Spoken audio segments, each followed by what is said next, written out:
What's up, YouTube? We're back working on the Civic that I decided to keep my whole life. Hopefully this thing will look slick soon enough. But for the last 2 days, Miles and I have been working on the floors, getting the final weld in, it's in primer right now. Tonight we're going to take the whole front end apart, take the doors off, so that these doors here are all full of rust. So I'll shoot you a quick video here to show you the rust, and then I'll also just show you a quick inside view of where the floorboards sit with primer. There's carpet coming on the way, so soon enough we'll be ready to put the interior back together and then finish sanding everything on the outside and get it in primer.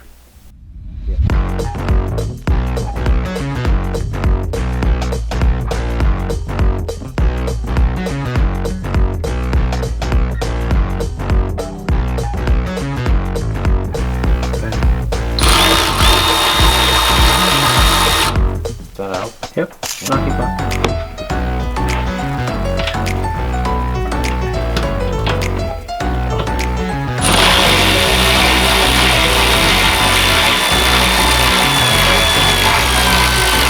That up.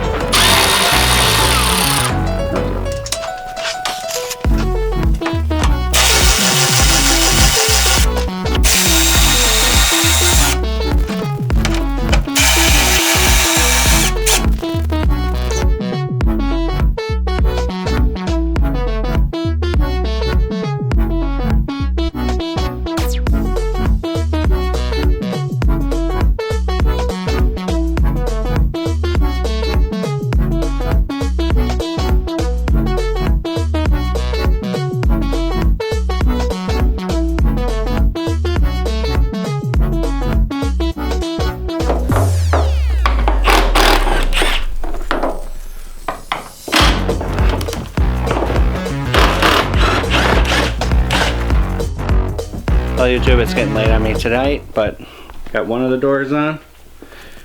Have to pick it up tomorrow. See you tomorrow night. YouTube, so did not get it the next night, but here we are. We're still continuing. So we got this fender put back on. Gonna work on getting that fender back on, the bumper, the headlights, and then we'll call it a day. The doors are now completed, so the doors are all on. On this side too, the door is on, nice and dark, you can't even see it. Another thing I did this morning was go around with a paint pen and circle all these imperfections, which is all of them. So you can see there's a lot. If you follow my Instagram, you saw me post this morning. If not, please follow the Instagram. And if you could, please subscribe. I would appreciate it. 98% or some crap don't subscribe, so that'd be cool. Appreciate it. Thank you.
Alright, YouTube, I'm gonna end the video there. Thank you for watching. Please subscribe if you could. Go to wrenchingdad.com, pick up a hat. Thank you to those that did order a hat. I appreciate it, and I'll be shipping them out as soon as I can. Next video, we will get this carpet in. So I got a new carpet that's chilling over there because it's huge. I'm trying to let it lay out on the floor a little bit so that it kind of molds back to its shape. It's uncut, so I gotta cut the openings and slits in there for it. Thanks again.